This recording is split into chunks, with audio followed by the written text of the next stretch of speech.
Hello, this is Mr. Mack from Highland Park. I just wanted to share some writing tips, what writing may sound like and look like at home.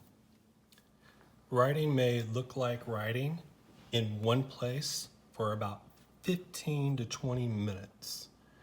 Your student will be sitting in one place. Hopefully that place is a place free of distractions, no computer, no television, and they're sitting there writing the whole time. You might have heard your student say that we keep working, we keep writing, we don't stop. Writers are writing. We keep writing, we don't stop. Writers are writing. It's something that your student hears quite a bit at school, across all the grades, because our goal is to increase their grit, to increase their writing endurance. Writing may look like writing with different types of pens or pencils. Writing can look like your child is writing with a pen or a felt tip marker, which is really nice because they can feel the flow or the grit of the pen or the marker, or it may look like writing with a traditional pencil. Notice that I've taken the eraser off of this pencil because erasing tends to be a distraction for our students.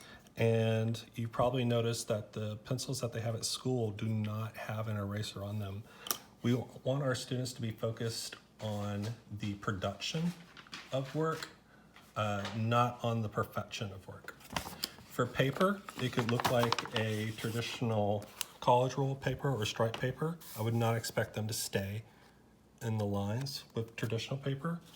It could look like brown paper. This one I've just taken a Target bag and I've made it into writing paper. Or it could just look like you're reusing or repurposing paper. I have a bill here, and on the back it's nice and white, so that's a perfect place for my student to do some writing. And finally, writing should look like it's growing through the week. We are mostly going to be doing one topic or one idea per week. And your student is their student writing is first going to look something like this. Their drawing should be circles and sticks or basic shapes and sticks.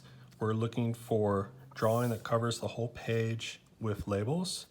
It's okay if they only have the beginning sound, but as the week goes on, we want them to increase their spelling and increase their details.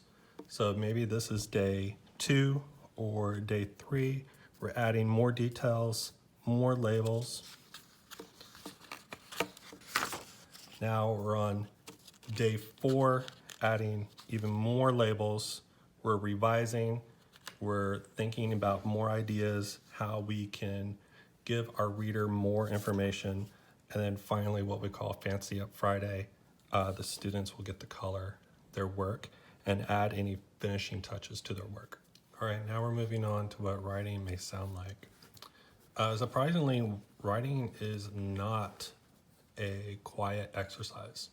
Students should be talking out their ideas, talking out their details, and especially sounding out their words. You may hear your student doing the beginning sound of a word repeatedly. Aiming for the beginning sound is the beginning of writing. First, they're going to get the beginning sound, then they're going to get the ending sound, and then they may go back and get the middle sound. Again, we're not looking for perfection in spelling here. We're looking for sounds and letters to match, to correspond. As the student is trying to sound out a word, you're going to be very tempted to spell the word for them, but it's important to let them do the thinking work, to let them struggle through this. If they get it correct, praise them, tell them that they were brave or what a great skill they used to get that correct sound of the word that they were aiming for. But let them struggle through it, let them develop their brain. Writing may sound like your student rereading or retelling across all the pages of what they've written, what they've created so far. You may hear your student saying something to the extent of first, then, but, so, last. But if they are only doing first, then last, that is also great. What we're looking for is them writing multiple pages and again, adding detail later on in the week. Writing may also sound like you asking a lot of questions of your student. You may be asking your student, what else happened? Oh, wait, who's that? Okay, what are they doing? Oh, I see. And then what? Are they inside or outside? Oh, was it morning, noon, or nighttime? We're giving our students some ideas on how they can elaborate more. You may want to ask your student if this is a story or if this is a information or nonfiction book that they're creating. And then you can change your questions to match the type of writing that they're doing.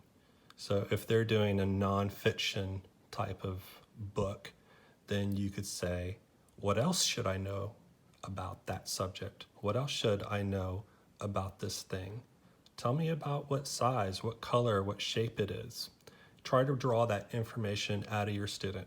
Again, you may be tempted to give them the answer, but it's important for them to answer for themselves.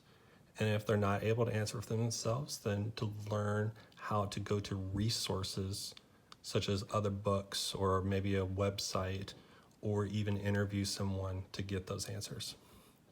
I hope you guys have fun writing at home. I definitely miss writing with the students, and I'm looking forward to getting back to Highland Park soon. Thank you.